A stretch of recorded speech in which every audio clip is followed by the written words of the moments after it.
बिस्मिल्लाहिर्रहमानिर्रहीम। अस्सलामुअलैकुम। Welcome to my food facts. कैसे हैं आप सब? अल्लाह पाक से मेरी दुआ है कि आपको अपने प्यारों के साथ खुश और आबाद रखे और आप पर अपनी रहमत का साया बनाए रखे। आमीन सुमा आमीन।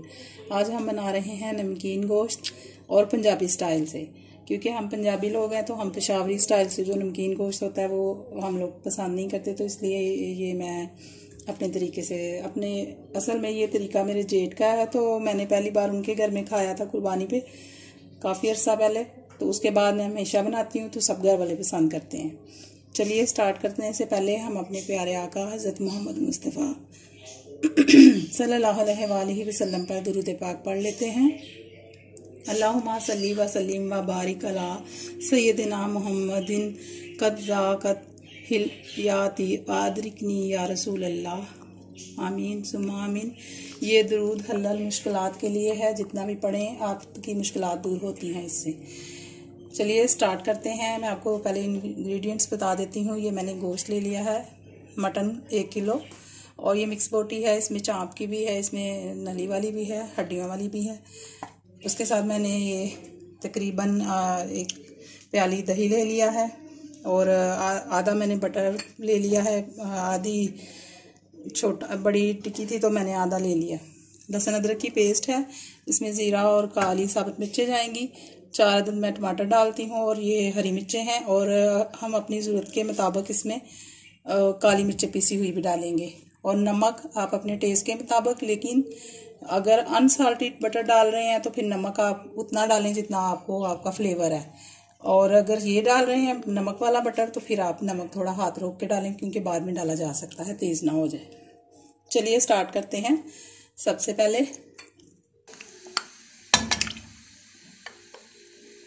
बिस्मिल्लाहिर्रहमानिर्रहीम। इसमें मैंने ऑयल भी डाला है, क्योंकि बटर ज़्यादा नहीं डाल रही, थोड़ा मैं ऑयल भी डाल रही हूँ। जैसे ये गर्म होगा तो इसमें मैं ज़ीरा डालूँगी, काली मिर्चें जो रखी हुई है साबुत वो डालूँगी। उसके बाद फिर बताती हूँ आपको।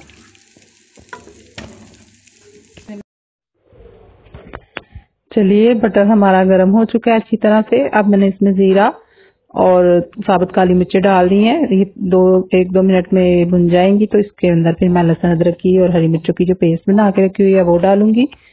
आप चाहें तो अगर कोई हेल्थ इश्यू नहीं है तो आप पूरा बटर भी डाल सकते हैं, ऑयल ना भी डालें, पूरा ही बटर डाल लें। चलिए लहसुन अदरक की पेस्ट और जो हरी मिर्चों की पेस्ट थी वो मैंने इसमें डाल दी है। अब अच्छी सी इसकी जब खुशबू आएगी, अच्छी तरह से भुन जाएगा, तो फिर मैं इसमें गोश्त डाल दूंगी। और ये डिश बहुत जल्दी बन जाने वाली है, और इसमें कोई मसाले भी ज्यादा नहीं जाते, ना ही कुछ इतना ज्यादा इसमें करना पड़ता है, तो ये बहुत जल्दी बन जाती है डिश, और बहुत मजे की भी होती है।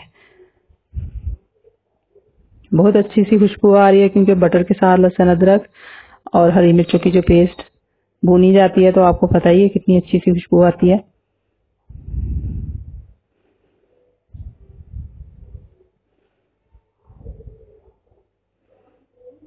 चलिए इसमें मैंने हरी मिर्चें साबुत जो रखी हुई थी 4-5-6 टक लगा के वो डाल दी है मैंने। अब 1-2 मिनट इनका भून लूं, तो फिर मैं इसमें गोश्त डाल देती हूँ।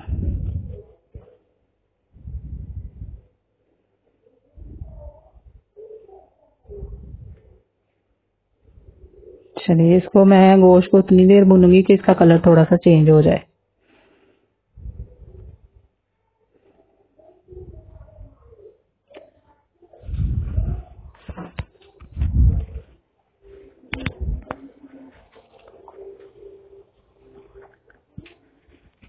अब देखिए गोश्त का कलर थोड़ा, बस इसको तो 3-4 मिनट में भूनूंगी। और ये जो टमाटर है ये साबुत ही डालने हैं, इसको मैं टक लगा के क्रॉस की सूरत में तो डाल दूंगी, ताकि इसका छिलका उतारना हम आसान हो। फिर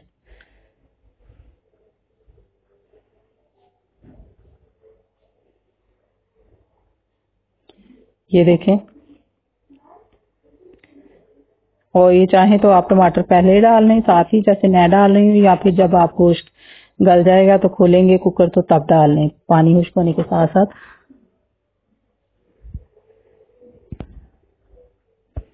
टमाटर डाल दिए मैंने, और अब टमाटर के साथ भी इसको तकरीबन 2 मिनट में भूनूंगी। और फिर हम पानी डाल देंगे।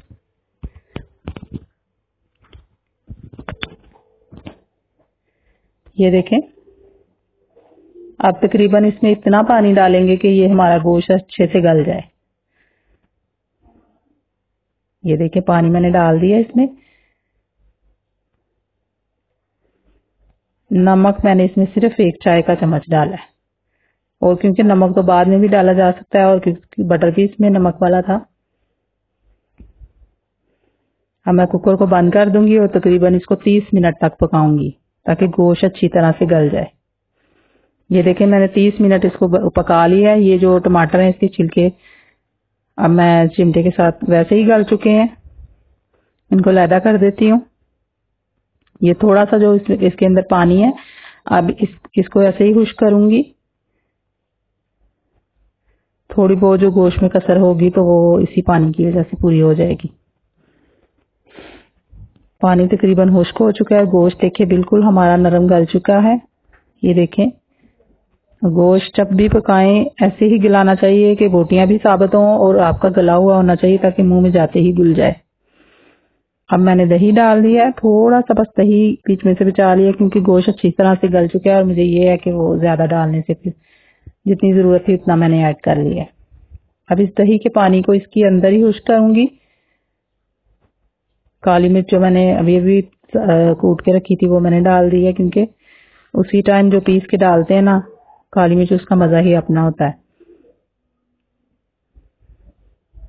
बहुत मजे का गोश्त तैयार होता है। ये ना तो मसाले हैं इसमें इतने, और इसका दही और टमाटर का जो इसमें फ्लेवर होता है ये बहुत मजे का होता है। गोश्त हमारा तैयार हो चुका है, लेकिन कुकर का वो भून के तो उसका हो चुका है। बहुत जल्दी बन जाने वाली डिश है, ना ही इसमें ज्यादा मसाले जाते हैं, और बाज़ औक़ात तेज मसाले खाते खाते कुछ आपका थोड़ा डिफरेंट खाने को दिल करता है। जो लोग पेशावरी गोश्त खा चुके हैं वो क्योंकि चर्बी में ही बनता है, गौ बकरे की चर्बी में ही इसको पकाया जाता है, उसमें सिवाय नमक के कुछ भी नहीं डाला जाता। तो एक बार ये पंजाबी नमकीन गोश्त भी बना के देखिए, आपको यकीनन जरूर पसंद आएगा। और जो लोग खाना खा के आपकी तारीफ नहीं करते, इस डिश के खाने के बाद वो आपकी तारीफ किए बिना नहीं रह सकेंगे। और जरूर ट्राई कीजिएगा और मुझे कमेंट्स करके जरूर बताइएगा आज की वीडियो आपको कैसी लगी। एंड पे एक अच्छी बात हजरत अली फरमाते हैं, झूठ बोलकर जीतने से बेहतर है सच बोलकर हार जाओ। चलिए, अल्लाह ताला आप सब पर और हम सब पर अपनी रहमत का साया रखे और हमेशा आपको अपने घर में खुश रखे। मुझे दीजिए इजाजत, फिर मिलेंगे किसी और वीडियो में किसी और रेसिपी के साथ। अल्लाह हाफिज। किसी और वीडियो में किसी और रेसिपी